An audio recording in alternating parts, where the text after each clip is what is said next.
नमस्कार तपाईहरुलाई स्वागत छ टेक्निकल दाजुको नयाँ भिडियोमा। आजको भिडियोमा हामीले ल्याएको छौं Q&A जुन Q&A मा प्रश्न रहेको छ। निपेश चौधरी भन्ने भाइले यो प्रश्न गर्नु भएको छ हाम्रो YouTube च्यानलको लागि। उहाँले सोध्नु भएको छ YouTube च्यानलमा हामीले कुनै पनि भिडियोलाई अफलाइन हेर्दाखेरि त्यो भिडियोको वाच टाइम र भ्युज काउन्ट हुन्छ कि हुँदैन भनेर उहाँले प्रश्न गर्नु भएको। जुन प्रश्नको जवाफ चाहिँ आज यस भिडियोमा तपाईहरुलाई म दिनेछु। तपाईहरुले भिडियोलाई स्किप नगरिकन भिडियो पुरै हेर्नुस्, किनभने तपाईहरुको लागि पनि यो टपिक एकदम महत्त्वपूर्ण हुन सक्छ। किनकि तपाईहरुले पनि भिडियो अफलाइनमा हेर्नुहुन्छ अथवा तपाईलाई भिडियो अफलाइन भने के थाहा छैन भने तपाईले भिडियो हेरेर तपाईले पुरै कुरा चाहिँ जानकारी लिन सक्नुहुनेछ।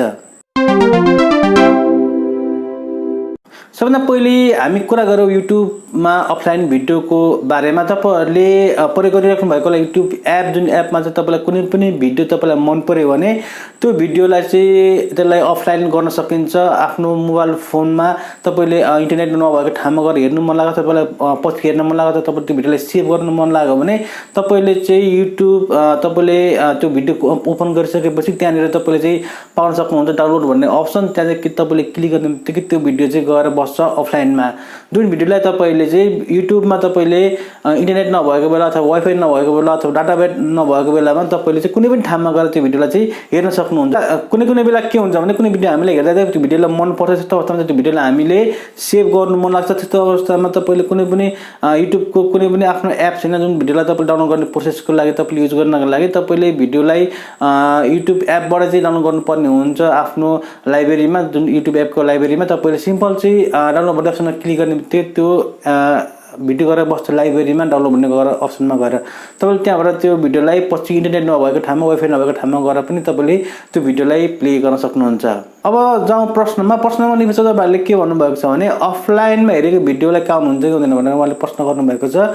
आज यस भिडियोमा हामी यस टपिकमा सल्भ गर्छौँ। अफलाइनमा एक्चुअली यो टपिकको बारेमा मैले धेरै रिसर्च गरेँ, धेरै कुराहरू टपिकमा खोज्दाखेरि अथवा युट्युबमा मैले मेल पनि पठाएँ यो बारेमा। र यो बारेमा कुरा गर्दाखेरि युट्युबले के भन्यो भने युट्युबले सिम्बल चाहिँ यो भिडियोमा जुन अफलाइन गरेर राखेको भिडियो हुन्छ त्यो भिडियोमा हेरेको वाच टाइम पनि काउन्ट हुन्छ, प्लस त्यसको भ्युज पनि काउन्ट हुन्छ। अब तपाईलाई लाग्यो होला हाम्रोमा इन्टरनेट कनेक्सन हुँदैन, डाटा पनि कनेक्सन हुँदैन, त्यस्तो अवस्थामा कसरी चाहिँ युट्युबले अनलाइनबाट त्यो चाहिँ काउन्ट हुन्छ भनेर कुनै बेला तपाईले अफलाइन भिडियो हेर्नु पर्यो। तपाईले कुनै पनि बेला आज भोलि पर्सि कुनै पनि समयमा तपाई अनलाइनमा गइसकेपछि त्यो चाहिँ युट्युब एपले त्यो कुरा सम्झिरहेको हुन्छ र त्यो सम्झेको कुरालाई त्यसले अनलाइनमा पठाइन्छ। त्यसले पछि तपाईले केही समयपछि च्यानलको एनालिटिक्समा गएर पनि तपाईले त्यो कुरा चाहिँ हेर्न सक्नुहुन्छ। त्यसैले तपाईले यो प्रश्नको जवाफमा म के भन्न चाहन्छु भने तपाईको अफलाइनमा हेरेको भिडियोलाई पनि तपाईको वाच टाइम र तपाईको भ्युज चाहिँ काउन्ट हुन्छ। सिम्पल चाहिँ यो प्रश्नको जवाफ दिनलाई मैले यो भिडियो बनाएको। यदि तपाईले अफलाइनमा भिडियो हेर्नु भयो भने त्यसको वाच टाइम र भ्युज चाहिँ